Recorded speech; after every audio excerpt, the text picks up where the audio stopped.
اچھا، تو یوٹرائن فائبرائڈز اکثر جب یہ نام سننے میں آتا ہے تو تھوڑی پریشانی ہو جاتی ہے، حالانکہ یہ ایک بہت ہی عام مسئلہ ہے۔ لیکن یہ ہیں کیا؟ ان کی علامات کیسی ہوتی ہیں؟ اور یہ کسی کی زندگی پر کیسے اثر انداز ہوتے ہیں؟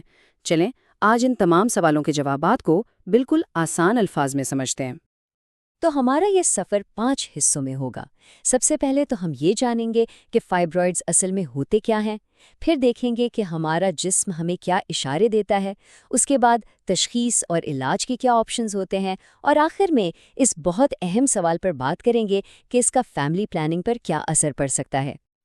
تو آئیے سب سے پہلے سلجھن کو ہی دور کرتے ہیں۔ جب ہم یوٹرائن فائبرائڈز کہتے ہیں تو اس کا اصل مطلب کیا ہوتا ہے؟ دیکھیں، بالکل سادہ زبان میں سمجھیں تو یہ رحم یعنی یوٹرس کے پٹھوں میں بننے والی ایک گانٹھ ہے۔ اور سب سے پہلی اور سب سے اہم بات جو ذہن میں رکھنی ہے وہ یہ ہے کہ یہ تقریباً ہمیشہ ہی نان کینسرس ہوتی ہیں۔ یہ جاننا ہی سب سے بڑی تسلی کی بات ہے۔ آپ کو شاید یہ جان کر حیرانی ہو کہ یہ مسئلہ کتنا عام ہے۔ ایک تحقیق سے پتہ چلا کہ ہر 4 میں سے تقریباً ایک خاتون کو اپنے روٹین چیک اپ کے دوران فائبرائڈز کی تشخیص ہوتی ہے۔ تو یہ یاد رکھنا چاہیے کہ اس سفر میں کوئی بھی اکیلا نہیں ہے۔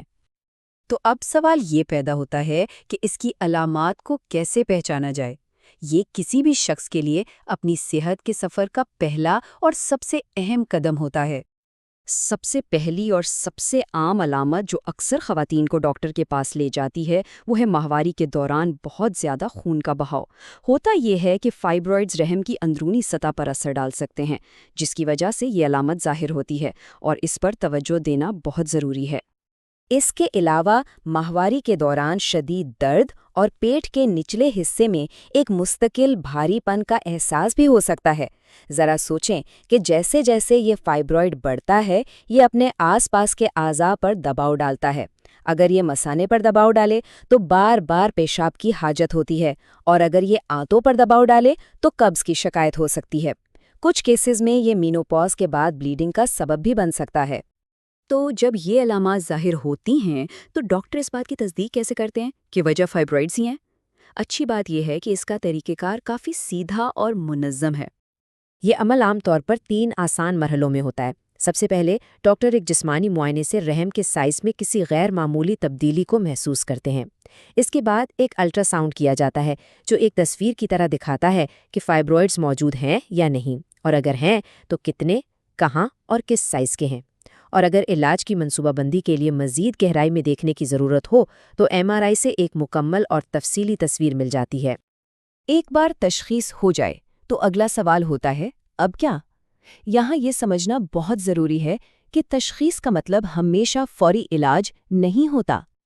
یہ ایک بہت ہی اہم سوال ہے۔ کیا فائبرائڈز کی تشخیص کے بعد علاج ہمیشہ ضروری ہوتا ہے؟ عام تاثر کے برعکس جواب ہمیشہ ہاں میں نہیں ہوتا۔ ڈاکٹر روما سنہا اس نقطے کی بہترین وضاحت کرتی ہیں۔ ان کے مطابق اگر کسی خاتون میں فائبرائڈز کی کوئی علامات ظاہر نہیں ہو رہی، مطلب کوئی تکلیف نہیں ہے، تو علاج یا سرجری کے لیے جلدی کرنے کی بالکل ضرورت نہیں۔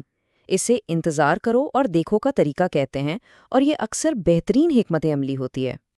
تو یہاں 2 بالکل مختلف کہانیاں ہیں۔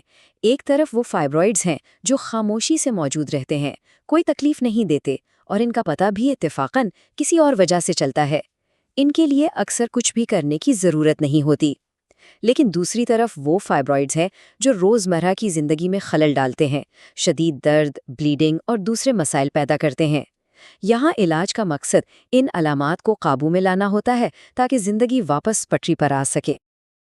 اب اس موضوع کے اس پہلو پر بات کرتے ہیں جو زندگی کے اہم فیصلوں سے جڑا ہے۔ فائبرائڈز کا فرٹیلٹی اور حمل پر کیا اثر ہوتا ہے؟ یہاں ایک بہت حیران کن لیکن اہم بات ہے۔ فرٹیلٹی کے معاملے میں فائبرائڈ کا سائز اتنا اہم نہیں ہے جتنا کہ اس کی لوکیشن، مطلب وہ ہے کہاں۔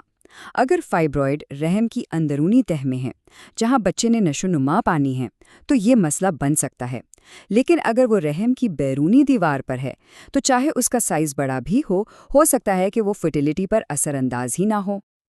اگر حمل کے دوران فائبرائڈز موجود ہوں تو کچھ چیلنجز سامنے آ سکتے ہیں، جیسے مس کیریج کا خطرہ وقت سے پہلے ڈلیوری یا رحم میں جگہ کی کمی کی وجہ سے بچے کی نشو و نما پر اثر پڑنا۔ لیکن یہ جاننا انتہائی ضروری ہے کہ یہ صرف ممکنہ خطرات ہیں۔ حقیقت یہ ہے کہ ان گنت خواتین فائبرائڈز کے باوجود ایک مکمل اور صحت مند حمل گزارتی ہیں۔ تو آئیے تمام اہم باتوں کو ایک بار پھر دہرا لیں۔ پہلی بات، فائبرائڈز بہت عام ہیں اور کینسر نہیں ہوتے۔ دوسری، ان کی تشخیص کا عمل سیدھا ہے۔ تیسری، علاج صرف تب ضروری ہے جب علامات زندگی کو متاثر کریں۔ چوتھی، فرٹیلیٹی کے لیے لوکیشن سائز سے زیادہ اہم ہے۔ اور آخری اور سب سے اہم بات، ڈاکٹر سے کھل کر بات کرنا، سوال پوچھنا اور مل کر فیصلہ کرنا ہی بہترین راستہ ہے۔ اپنے جسم کو سمجھنا ہی اصل طاقت ہے۔